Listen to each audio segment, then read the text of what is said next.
right, welcome into Sports Bet. Betting Insight today, Pauly and Teddy, weekend preview. Friday, May 13th, watch out for the boogeyman. Big game breakdown, Game 6, Miami and Toronto coming up, 2 baseball games. Deep dive, Part 2, NFL strength of schedule.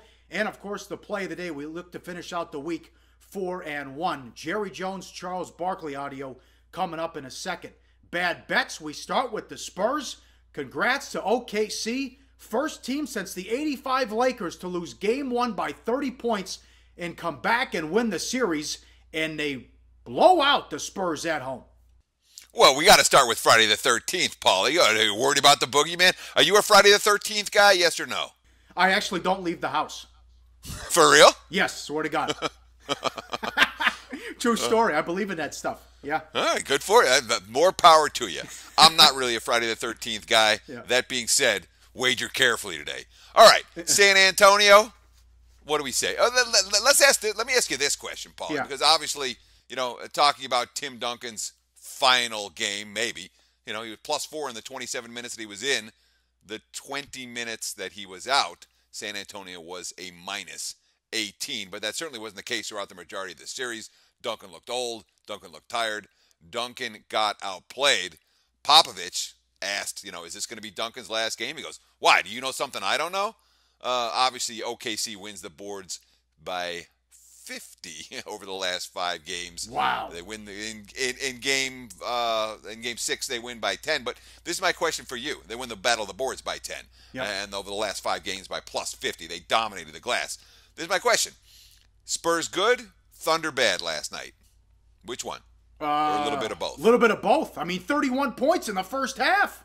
Yeah, I just thought that it was as much, or if not more, of San Antonio. Just they were done. Yep. And that's what we talked about that at the very beginning of the postseason. Mm-hmm. What do we look for in the playoffs? When a team is done, they're done. San Antonio is done. Hey, kudos to you too. I know you wrote about it in Gaming Today, and this was your pick to go to the finals out of the Western Conference. OKC, when Curry got hurt in Houston, they were 18-1 to win the West. Yeah, that's only, we're only a couple of weeks ago. It wasn't like, right. We do have an opening number for the series price here, Paul. You got it in front of you there? Yeah, -420 at the Westgate, Las Vegas Superbook, and -360 at CG Technology. Yeah, so there's a pretty wide spread between -420 and -360 on the Warriors. The first number that I saw was OKC +350. But again, we're talking about for the series. Yep. For any time you're talking about a series wager, the smart way to play it is only thinking about the next game. If you think the Thunder are going to win Game 1, and you like OKC to win the series, guess what? You better grab that +350 now. If you think the Warriors are going to win Game 1, and you still think OKC's live to win the series, then you wait until after Game 1 to make that wager. After the Portland series, how high do you put these totals? Will we see 230s? I would be shocked if we didn't. Yep. I can't see any. It's got to be above 225, 228, 229. Yep. I would think we'll see something in that range. Yeah. Can't wait for this series. We'll preview that. Game 1 Monday. More on that coming up. More bad bets. The Astros on the road. Our play of the day. Ice cream. Eat it up. Price no problem. Red Sox blow out the Astros. Yeah, and it was crazy. Like there was heavy Astros money that came in the early morning hours, right after we did the show, Paul. All of a sudden the money starts pouring in on the Astros, and then of course Boston money came back later in the day. Red Sox win 11-1. Play of the day. Hey, we're having a good week. Well, maybe he was tired because of he was still tired from running around the bases. Yeah, exactly. He's still winded. The Mets, Kershaw with the gem, Cologne roughed up. Yeah, he just had a bad first inning, and you can't give Kershaw a 4-run lead.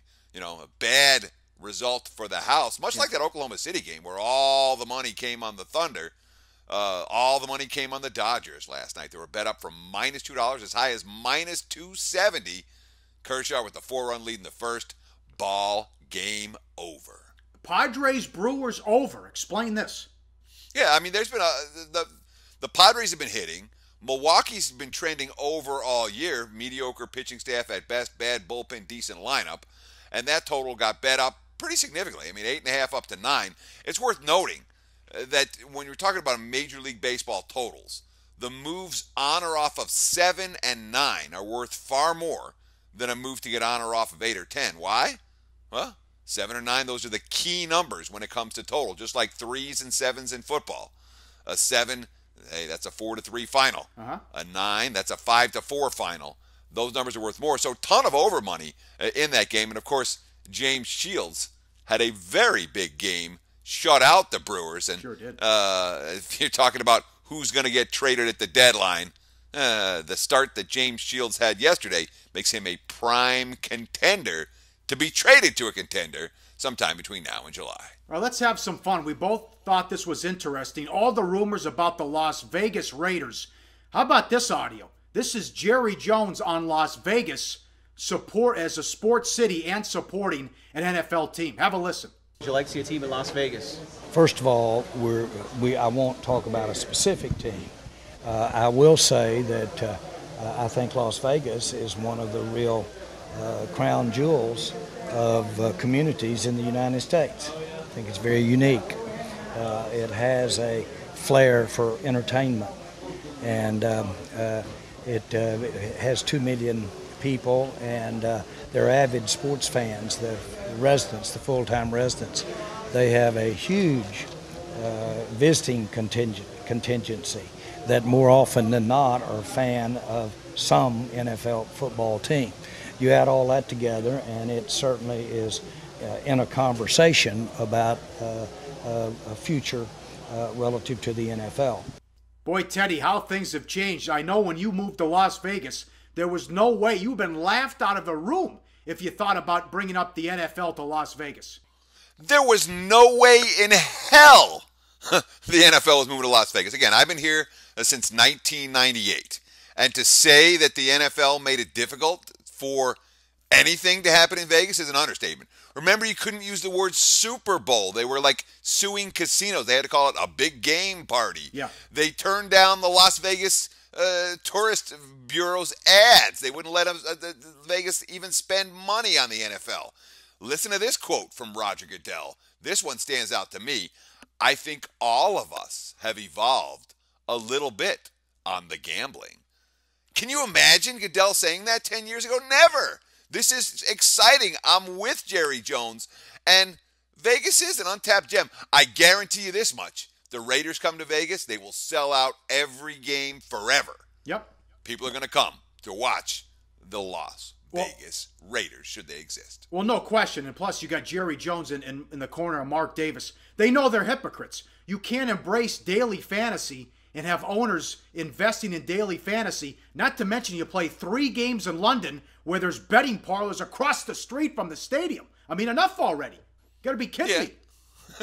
That being said, there's still a long way to go. We got to get a stadium together. And we're going to talk about $750 A lot of things aren't all right. million from I'll the tell taxpayers. You this, if Mark Davis wants to move the Raiders to Las Vegas, he'll get the 24 votes. And if he doesn't, he'll take him to court and he'll win. He won't get a new stadium in Oakland. I doubt San Antonio is going to happen. The guy's running out of options. So he will, if he wants to move the team here and they get the stadium, that will happen. Well, now, I mean, Pauly, you look at this photograph right here. Okay, this is a proposed location at the corner of Trop and Paradise, or near Trop and Paradise.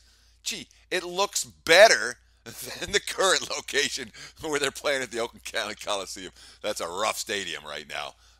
Don't blame Oakland for trying to make the move. And Mark Davis, you know, again, we don't like the kid owners necessarily off the billionaire dads. Yeah. But Davis he's a bright guy. I'll give him that much. And I think he's making the right move here. But, Pauly, that's just half the audio we got today. Don't we got Charles Barkley audio to talk about as well? This was Wednesday. It really pissed me off. This guy's a buffoon. It's get off my lawn. Most of what he says is inaccurate. This is Charles Barkley. Have a listen on the Dan Patrick Show. Well, the NBA is watered down. NBA is the worst I've ever seen it. Everybody's in a hurry to get paid, but we have watered down our product. You know, you look at the last few rookie classes we've had. They've all been guys who only stayed in college for 1 year, and they all have one thing in common. They all are not very good. Nothing could be further from the truth. Anthony Davis, Durant, Westbrook, Leonard, Curry. The game's never been better. the young talent has never been better. Again, we have Golden State and OKC in the Western Conference Finals. You could have totals in the 230s. Let me take Barkley back a trip down memory lane because I have the scores here. So you're talking about this is the worst the league's ever been? The guy should be drug tested. The 2004 Eastern Conference Finals, Pacers and the Pistons, 78-74, 72-67, 83-68, 83-65. Game 7, 69-65. And if you're gonna tell me that is great defense, you took the short bus to school. No way, no how. And people have been ripping this Miami-Toronto series from the get-go. No three-point shots. No one's getting to the free throw line. They're milking the shot clock. They're still scoring in the high 80s. Basketball is to be played this way. Pace, space, best shot possible, open looks, knock it down. Guys couldn't shoot back in the 2000s. There was a run for about 10 years where the league was unwatchable. I'd say 5 years, okay? 5 to 10 years. The league was unwatchable, and many of the games were they played in the 80s. And for him to come out and say that is asinine and ridiculous. Tell me how you really feel, Paul, because I don't think you express yourself very well. I mean, I think it was more a good 10 years. Think about the Knicks-Rockets series from the mid-'90s, that finals. Very good, Every yes. game was just a brick fest, and they were Yep. struggling to get to 80. I'm with you. But, of course, Barkley's the guy that says, I don't understand analytics. I don't want any analytics. Analytics are stupid. Enough said, Charles. You know, there was a time where I thought Barkley was one of the brightest commentators out there. I thought he should run for governor. Yeah. I still think he's funny. In this instance, though, he's just the get-off-my-lawn guy. He's really gotten old. Barkley hates Skip Bayless. He's become Skip Bayless. And you want to talk about watered down. Hey, guess what? When the Bulls broke the record and won 72 games, whoops! Expansion year. The NBA welcomed the Grizzlies and the Raptors into the league. But no one will mention that because you can't go after Michael Jordan, right? That's just the truth. Big game breakdown coming up next on SportsBit. Betting insight today on SBRpicks.com. Research before you bet. Be sure to check out SBR Picks for the best game predictions, breakdowns, and much more. Back on SportsBit, before we get to big game breakdown, I could go for 15 minutes on Barkley and his nonsense. One more thing. In 2003, in the Pan Am Games, USA lost 3 times. Couldn't even medal. Jefferson, Marbury, Iverson. Remember that group? Brick City? And Barkley's talking about Curry. Hey, Teddy, if I took Curry, Westbrook, Durant, Leonard, what are my chances? You think I'd lose a game, let alone 3, and I couldn't even medal? Give me a break. In the Pan Am Games, I'd say you're live with that roster, Paul. Yeah, right. Yeah. Anthony Davis, Wiggins, Karl Anthony Towns. Pretty good players. I think the NBA is the best it's ever been. All right, here we go. Now, I'm not a second shooter on the grassy knoll, but Game 6 tonight, Toronto and Miami. I will point out, if Toronto wins tonight, we have no basketball the entire weekend, Saturday and Sunday. So maybe Silver makes the call to Scott Foster. But in any event, Heat 4, 189 the total. Wade, you see this picture, and Wade's saying to the Miami team, little help here, please. Come on, let's go. Dragic in the series, 13 assists, 16 turnovers. And again, it's going to be a short rotation for Miami. Whiteside likely to miss the rest of the series, and Deng is questionable. He also was 0 of 8 and 5 of 21 the last 3 games. What's going on with this team? Well, and it's funny because remember we talked about Dragic when he had that great shooting game. What was that, Game 1 or Game 2? We're like, oh, here he comes. Yeah. The rest of the series, he's been pretty lousy. And, of course, the Heat players other than Dwayne Wade, 6 of 44 from beyond the arc over the last 3 games. That's pretty ugly. Now, of course, you know, Spoelstra's crediting the Toronto defense, as he should. Mm-hmm. But the quote, they're built to push you and stress you and put you in uncomfortable situations. And that's what this series is doing right now. But, I mean, really, when it came down to it, the last game was all about Kyle Lowry and the Raptors celebrating after that clutch late shooting. That being said, yes, Lowry hit the shots, but it wasn't necessarily what you'd call great offensive basketball or even good offensive basketball.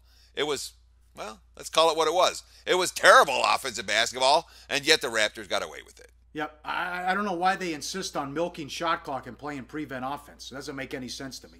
Well, go down the last possessions. Remember, we talked about it you're right, on yesterday's show, that the last 5 possessions, Toronto scores. Well, let's see. They're up by 3. There's a $1:15 left. Offense has nothing going. The ball gets to Lowry. Lowry's about 30 feet away, and boom, he drains a three-point shot with 53 seconds. What was there? 2 seconds left on the shot clock, and he made it. Then Toronto gets the ball back. They're up 93-89. There's 47 seconds left. Offense is nothing going. The ball is given to Lowry. Lowry drives into the paint. He's forced to force up a mid-range jumper with 24 seconds left on the clock. So 1 second left on the shot clock. What happens? He drains it. Both times the offense had no motion, no movement, and Lowry had to force late contested shots in the shot clock. He made them both. That being said, he was 7 of 23 before taking them. The question we have about this game, and I really think this game comes down to DeRozan. If DeMar DeRozan was 11 of 22 in game number 5 and 11-11 from the free throw line, is this guy with his confidence back, a guy whose thumb is working right now, or is it just going to be another roller coaster where one game good, one game bad for DeRozan? Toronto wins if DeRozan comes to play, but if he doesn't, we both know it, Paul. Yep. Miami's live. Yeah, and again, strange comments after the game that he felt like someone has a blowtorch on his thumb. That's something to follow the rest of the series. Live odds, sportsbookreview.com. White Sox, Yankees. White Sox, $1.57 the total. Sale against Severino. Sale 7-0 with a 1.79 ERA. And a tip of the cap to the defense. When you look at this picture, willing to pitch to contact. 4 new starters in the field been a key to this club. Oh, yeah. I mean, his strikeout per 9 innings is way down. 11.8 last year, down to 8.4 this year. His swinging strike percentage is way down. Last year, 14.6. This year, down to 9.8. What's happening? He's pitching to contact, and you know what? He's lasting deeper in games. He's averaging only 16.1 pitches per inning in his first 7 starts. Or last year, it was 16.1. This year, it's down to 15 pitches per inning. You shave 1 pitch per inning, it makes a huge difference over the course of the season, and the guy's not afraid to throw strikes. Less than 2 walks per 9 innings. Of course, the Yankees don't match up particularly well against Sale. They've been hitting their home runs to the short porch in right field this week, but Sale takes that out of play because no lefty's going to pull him, and no righty is going to go that far going the opposite way against him. But Luis Severino, man, this guy, he can throw a fastball through a car wash without it getting wet, Paulie. He just throws it a little bit too straight. Yeah, run it down. Oh, yeah. I mean, we look at the fastball velocity this year. Syndergaard's been the fastest hurler in baseball. This is average fastball velocity. Nate Eovaldi, Garrett Richards, Carlos Martinez. Oh, look, there's Severino. But, gee, there's a guy who has a top 5 average fastball velocity in all of majors, and he's 0-5 with a 6.12. The Yankees are committed to him working through it, but this heat is not creating enough swings and misses. The strikeout rate, only 7 per 9 inning. The swinging strike percentage, only 8%. It's not terrible, but that's not what his velocity should bring. Now, this is a quote from GM Brian Cashman. From his direct report, Larry, that's the pitching coach Larry Rothschild, says he's encouraged by how he's fighting through it and the steps he's taken to get through it. We'll be looking forward to him coming out on the other end sooner rather than later. That being said, he hasn't come out on the other end yet. And that being said, now that Chapman is back for the Yankees to go with Betances and Miller, Severino's only got the guy can really cut loose because he's only got to go 5 or 6 innings. So that average fastball velocity might even go higher, Paul. Yep. Again, live odds, sportsbookreview.com. One more. Astros, Red Sox. McCullers against Wright. Red Sox, $1.59 the total. The last full year of play, the Astros are 26-55 on the road, including 4-12 this year. You look at this picture of Gomez breaking the bat over his knee. That's the only solid contact he's made lately. This is something with Houston, Teddy. Carlos Gomez, this year so far, 0 home runs, 5 RBIs. Here's a guy that last year had a slugging percentage of .409. This year it's down to .278. He's got 114 at-bats without a homer. 6 different pitchers have already hit a dinger. I could have sworn I watched a pitcher hit a couple of dingers the other night with Syndergaard. And, of course, the Astros, you talk about those road struggles. Look at the team as a whole. It's not just Gomez who's been struggling offensively. The average is down. The slugging percentage is down. Yeah. And now they got to try to turn things around against a knuckleballer they never faced. with Stephen Wright looking pretty legit, Pauly. Yep. Up next, deep dive, NFL Strength of Schedule Part 2. And let's finish out the week 4-1 with the play of the day on SportsBit. Betting Insight today on SBRPicks.com. Go to SBROdds.com. Browse, compare, and shop live odds available at top online sportsbooks. Back on SportsBit, Betting Insight today, Pauly and Teddy. One correction. I can't believe it. If Toronto wins tonight, Game 1 of the Eastern Conference Finals will be Sunday afternoon. They're doing it again, Teddy. They did it to Portland. There's no reason to start this series so early. That's a tough turnaround. Friday night on the road in Miami, early Sunday afternoon for Game 1. If Toronto wins. Correct. That being said, you think the league wants to make anything easier for Toronto? No, you're right, no. They didn't want to make anything easier for Portland. They're not going to, let's see. Geez, we have a team from Canada. We can send to the finals. We can send LeBron James to the finals. Yeah. Who should we accommodate? Nothing against our friends to the north, but the league hasn't made anything easy for the Raptors since they got into the league. Yeah. And that hasn't changed and is not going to change this weekend. Jesus, that's staggering. All right, Strength of Schedule, NFL Part 2. When you Google 2016 charts, Strength of Schedule, when you Google 2016 Strength of Schedule, you'll see charts like this. Teddy, is this good info? Well, I mean, here's the truth of it, Paul. Again, we talked about it on yesterday's show. This is a lazy way. The lazy way is going to cost you money. What this information is, it's widely available, it's quoted everywhere, and yet an end-of-season analysis year after year will show that trying to use the mainstream numbers for any type of serious betting is an exercise in futility. What these numbers show for Strength of Schedule, they're taking everybody's record from last year, and they're adding them all up. Here's the wins, here's the losses, here's how easy your schedule is. So based on these numbers, the Packers' schedule is really easy, the Giants' schedule is really easy, and the Bears and the Cowboys, and the tough schedules are the 49ers and the Falcons, the Rams and the Saints and the Seahawks and the Bucks. All right? The problem is, much like we talked about yesterday, they're nonsense. Should Dallas be priced as a 4-12 team when they're lined at over under 9 wins this year? What about Carolina? They're coming off a 15-1 season, but they're priced as a 10.5 win team here in 2016. Which is a better number? Giving Carolina 15, giving Dallas 4, or using the numbers from the current marketplace? The Jets won 10 games last year. This year, they're lined as a 7.5 win team. The Ravens won 5 games last year. This year, they're lined as a 500 team, not a bottom feeder they were last year. Denver, Jacksonville, New England, Tennessee, Washington, all lined with at least a 2-win differential between last year's final record and this year's bettable win total. What's the best method?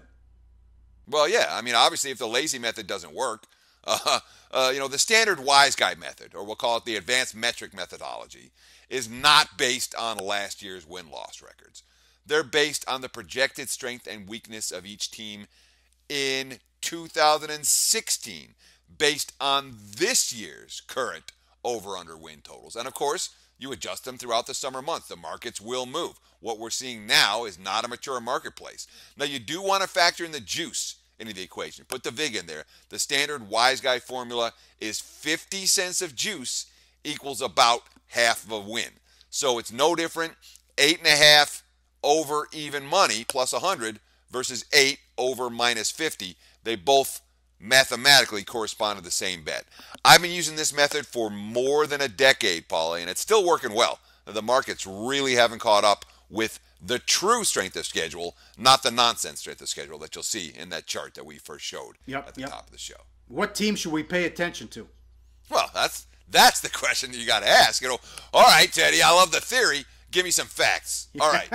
The wise guy formula shows that the 49ers, Rams, Redskins, Jets, and Falcons, those 5 teams face the 5 toughest schedule in 2016. And remember all the stuff I liked about Washington yesterday? I'm like, oh, look, last year they beat up on teams that were tougher than it looks. Mm-hmm. Well, the Redskins in particular, they don't show a tough schedule when looking at mainstream numbers. So guess what?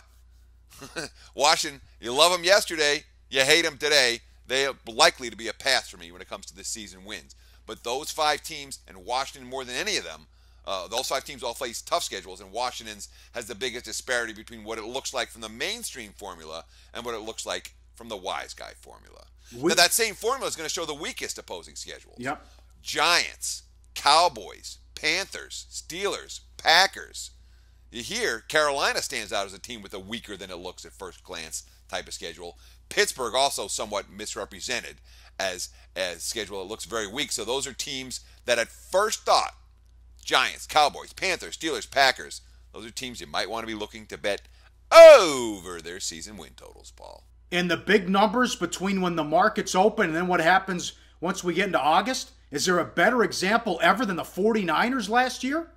Oh, well, yeah. I mean, the 49ers opened as high as 8.5 wins and they closed as low as 6. So the markets will move throughout the course of the summer months. These numbers will get adjusted. And, what I like to do is about every 3 weeks or so, I'll go around to all the books. And actually, now I don't have to go around to all the books because I can do it on my app. But I used to go around to all the books in town and get updated numbers. I'm sure they'll still have to go get numbers from a handful of those books, Pauly. But the bottom line is, if you update your numbers throughout the course of the summer, you'll see very clearly who the markets are valuing more and devaluing and get a concept of, hey, which is this year's 49ers? Which team can we bet against and cash in and never have to sweat that season win total? All right, money time. Let's go. Let's finish out the week 4-1. LiveOddsSportsbookReview.com. Where are we going? Well, let's see. We cashed one with Boston last night. Let's go right back to Fenway Park tonight. We broke down the game in Big Game Breakdown. Let's go play number 922, the Boston Red Sox, minus 150. This is a team that has now scored 11 runs or more in 4 straight games. It's the first time that's happened in Major League Baseball since 1950. This offense is elite. What chance does Lance McCullers have to be at the proper level? The guy's only had 8 innings across 2 rehab starts in the minors. I'm not sure he's ready for this. Let's take Wright and the Red Sox with a very reasonable price, minus 150. That's the play of the day. Awesome job. We're back Monday. Have a good weekend. Eastern Conference, Western Conference Finals when we come back on Monday on SportsBit. Betting Insight today on SBRPicks.com.